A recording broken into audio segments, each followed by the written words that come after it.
Hey everybody, welcome to this week's video. We just wrapped up at Daytona for our second annual Battle at the Beach. It wasn't quite as demolition derby as it was last year. They reconfigured the track just a little bit. They shortened the straightaways, and they tried to make the corner more of a sweeping turn, but it's still a stop and go drag race down the straightaway. But it wasn't too bad for us. We fought the car basically all day in practice. I felt real confident about the car when we went down there, and then after we threw everything at it we could think of, it just seemed like the car never would make a good rotate in the center of the corner, and somewhere like Daytona, that's can be devastating. At the end of the day, we probably had a 10th place car and ended up with a top 5, finished 5th. So it's one of those situations where I guess you could say I'll take it, where you're happy but you're not satisfied. The only damage that we had, which is probably expected for somewhere like Daytona, is we tore up the front nose and the front bumper. So considering the circumstances and the way everything went, it wasn't too bad. As far as the Southern cars, Jason was 2nd, Luke Fleming was 3rd, and I was 5th. So 3 Southern cars in the top 5. You know, that's not too bad for us. But I am disappointed that we didn't run any better than we did. As far as our finish didn't reflect how bad we ran. And I know that's usually a little bit opposite of what you want to say. You have a bad finish and you say, well, we ran better than what we finished. Well, ours was just the opposite. But like I said, it is what it is. But we were able to go down, and me and Kim took the kids to down to Orlando for the rest of that week.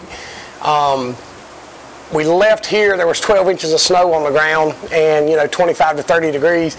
In Daytona we had on shorts and tank tops every day and was low to mid 80s. So we really enjoyed our time in Daytona and in Orlando, Florida, period.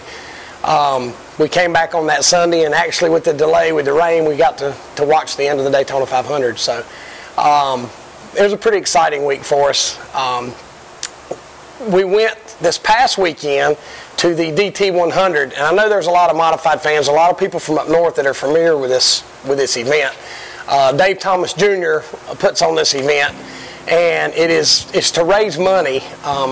Maybe if you're from around here, if you remember the indoor go-kart track that was in Greensboro here local, and the pit, which is in Mooresville, it's basically a indoor go-kart track, and that's what they do up in Maine with this event.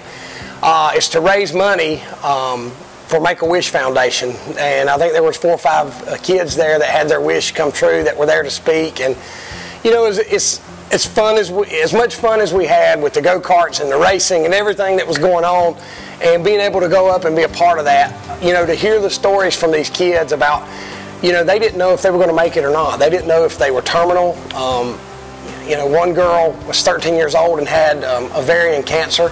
To think about that, and with us having Lauren, who's 13, and Jade, who's 14, and to think about a girl that age going through something like that, and for people that make a wish to be able to, fulfill something, to take her mind off of that and to fulfill a wish, it was pretty humbling to be a part of.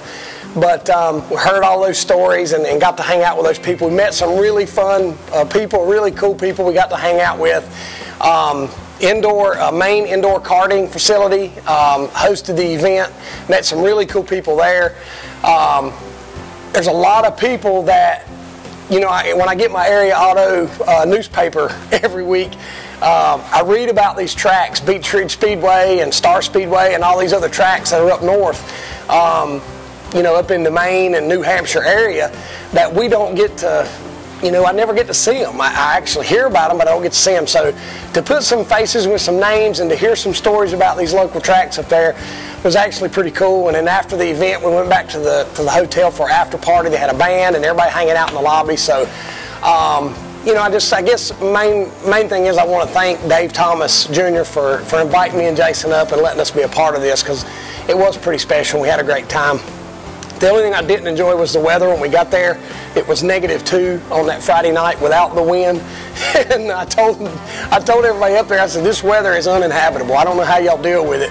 And the snow was about this tall on the sides of the roads. People's mailboxes were covered up. Mounds of snow that were 15, 20 feet high in all the parking lots. You know, it was just a little bit extreme going from Daytona to Maine, but we had a great time, enjoyed it, and hope we get to go back again.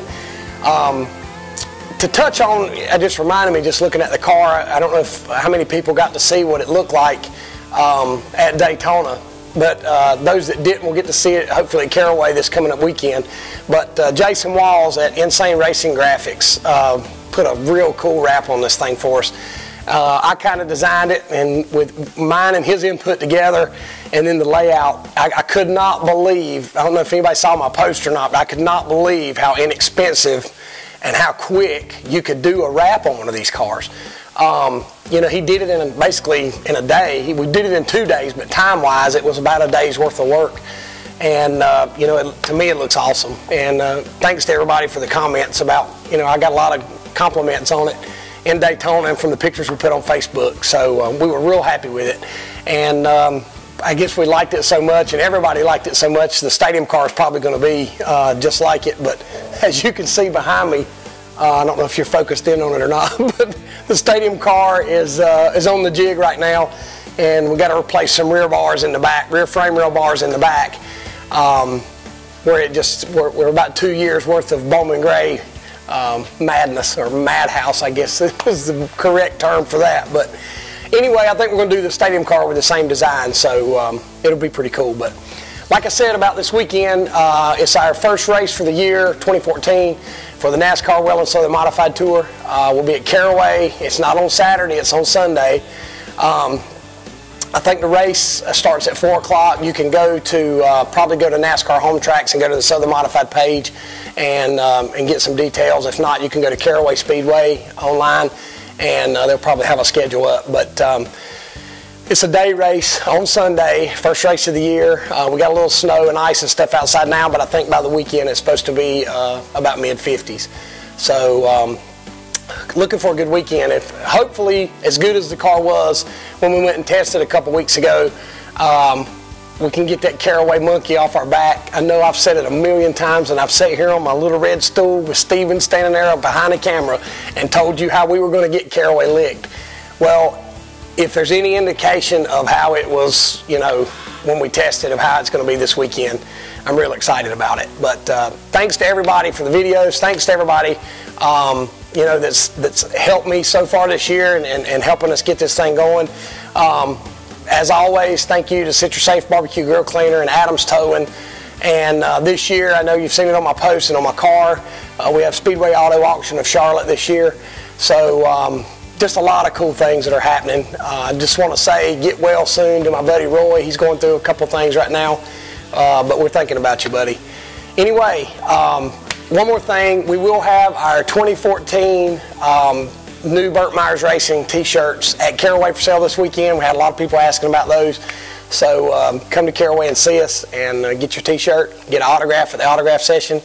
And I'm looking forward to this weekend. So thanks for tuning in, and we'll see you next time.